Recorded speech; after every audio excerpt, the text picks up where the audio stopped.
Hello and welcome everyone. We're back on YouTube and LinkedIn Live with another episode of the Top Innovator Series. This is where we dive into game-changing strategies as it relates to leadership. And of course, we talk about the stories of the successful people behind that. My name is Josef Martens and I'm thrilled to introduce today's guest to you. With us today is Ananda Jami. His career has taken him through roles such as the VP of IT at Arhaus, at Big Lot stores, Nationwide Insurance, and he's also the co-founder of Datalake Solutions. And we are thrilled to have Ananda with us today. Ananda, it's great to have you here.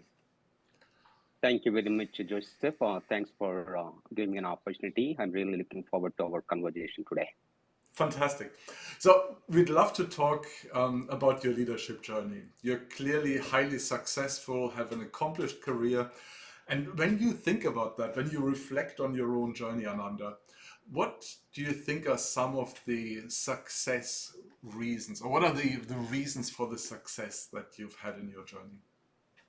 Great question, Joseph. There are quite a few factors here for the success of leadership.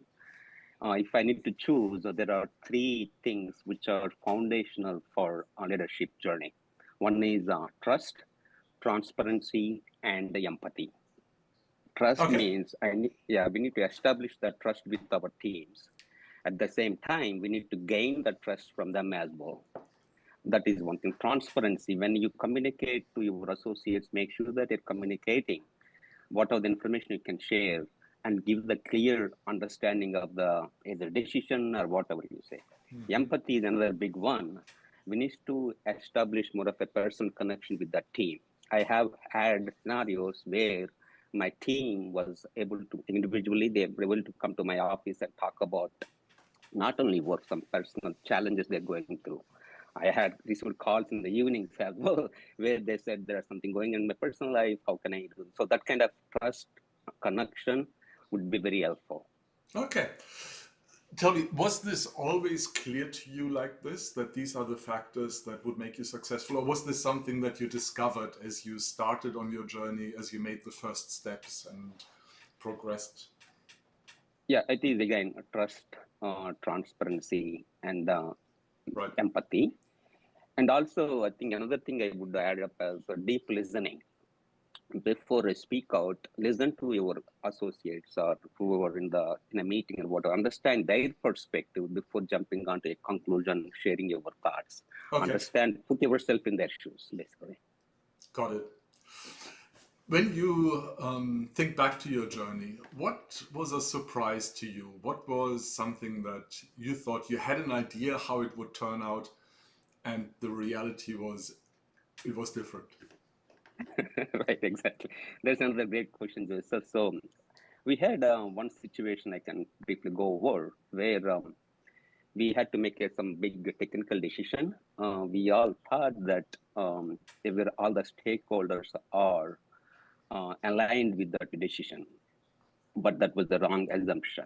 So it did not go well initially, but I had to go through and talk to those individuals, understand their perspective, and then get more information about them and also clarify their concerns as well. So once I did that one, so everything went very smooth. And in terms of leadership, what was a surprise in terms of leadership, Ananda? So I get it that there was something happening differently on the project, but as it relates to your leadership, what was a conversation maybe or a leadership moment that you thought would go a certain way?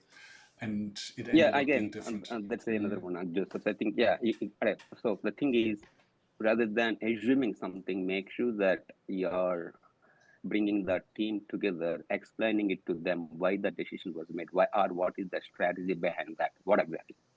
And also communicate as well. Don't assume things. If our communication is okay, especially in the change management aspect of it, make sure that you are communicating very well to your team, your upper leadership team, as well as your peers and all stakeholders as well. That helped a lot. Yeah, got it. Let's take a look at your leadership journey from a different perspective. I'm sure you've had mentors, trusted advisors, colleagues, peers who gave you all sorts of advice. Right. What was some advice that really stuck with you? What is something they told you and you thought, that's a golden nugget, I really want to hold on to that? One thing is that hits me always communication, communication, communication. That is the thing. So it need not be like just a by email. You need to bring the team together, explain them so that they are coming with you. That is very very essential from the leadership perspective. That is pretty helpful for me. Okay, got it. Was there something that you got as advice that first you thought, this is stupid, makes no sense, I'm never gonna do that, but with a little bit more wisdom, maybe looking back to that, it turned out to be maybe not that bad.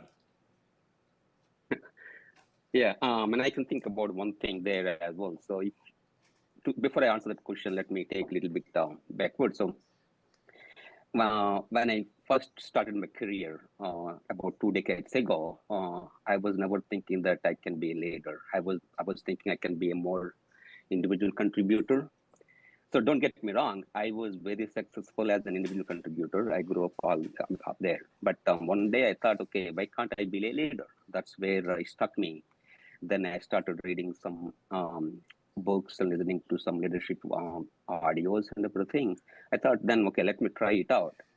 Luckily, because of my mentors and other leaders, I was able to success in that leadership role as well, where I grew in different roles and led teams globally as well, not only in US, India, and Canada as well.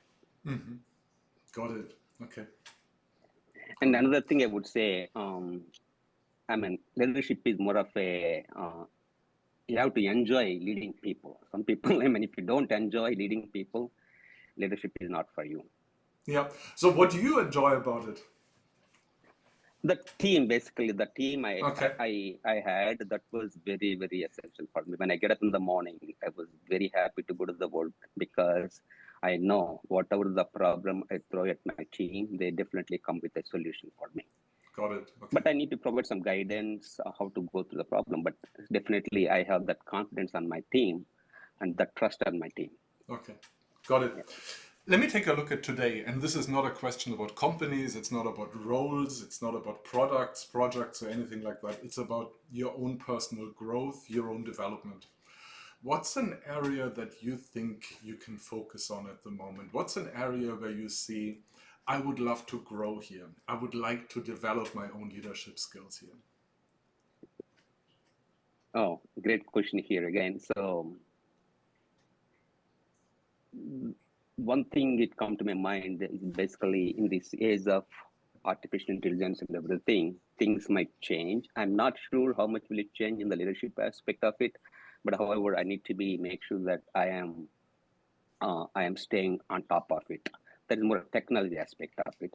Coming to leadership, one thing I need to be more cautious, I would say. Uh, Sometimes I tend to drive people to get the results to meet the timelines and everything. But Okay. I need to be cautious on that rather than drive. I mean, that's where I need to be cautious when I communicate the things to my team. Okay. That Say a is bit one more. area I need to Say very say close. more. Yeah. What does that mean? Be more cautious. What does that mean, Ananda? Meaning like provide, make sure that the all the expectations are realistic, and also provide enough support to your team to remove any roadblocks. Basically, if Yeah. they have a roadblock, understand why, what's happening, and try to remove the roadblocks Okay. so that they can focus on the delivery Yeah. aspect of it. Okay. Got it. Now I'd like to take a look with you into the future. And I know we don't have a perfect crystal ball, always murky, always uncertain. If we had this conversation in 3 years' time, let's just imagine we get back together in 3 years, have another conversation about leadership. What do you think might be different then? And again, not companies, not products, leadership. Where do you think you might be in 3 years in terms of your own growth? Um, my own growth perspective, I would like to be a CTO of a small to mid-sized company in the next 3 years. That is my goal. That's what I'm working towards as well, because if you look at my career, I worked in financial, insurance, and retail. So I want to have exposure in different business areas to understand the business aspect of it and technology aspect as well. Got it. So that is from my personal goal aspect of it. Whereas leadership perspective, again, as I see leadership as is a journey rather than it is like one time we done. It's like it's everyday learning opportunity. That's how I see it. That's how I see, and I grow with myself, and that's how I enjoy as well. Got it. Okay. Let me ask you one last question, and then we're going to wrap it up, Ananda. When you look at peers, when you look at other tech executives and see what they're doing, what is something that you would like to tell them as a message? Something they should keep doing more of, doing less of, do differently? Any general message that you have for other tech executives out there? Again, other things, but be transparent and be helpful and care each other, and then show empathy on your team, and then trust your team. So there are quite a few. Those are the major ones I would say are very helpful for the team. And when you talk to your peers as well, be authentic and see what you say, do what you do. I mean, do the same thing as rather than saying something, do something different won't work in my opinion. And I was very successful as well with that concept. Do what you say. Got it. Yeah. And you're very clear on these three main values: trust, transparency, and empathy. They're really coming through absolutely everything. Ananda, thank you very much. It was a real pleasure having you on the podcast here. Thank you very much, Joseph. Appreciate for the opportunity. I really enjoyed our conversation today. Awesome. For everyone else out there, make sure to like, subscribe, and share our videos. And most importantly, join us again for the next episode of the Top Innovator Series. Until then, keep your brain cells active because it matters.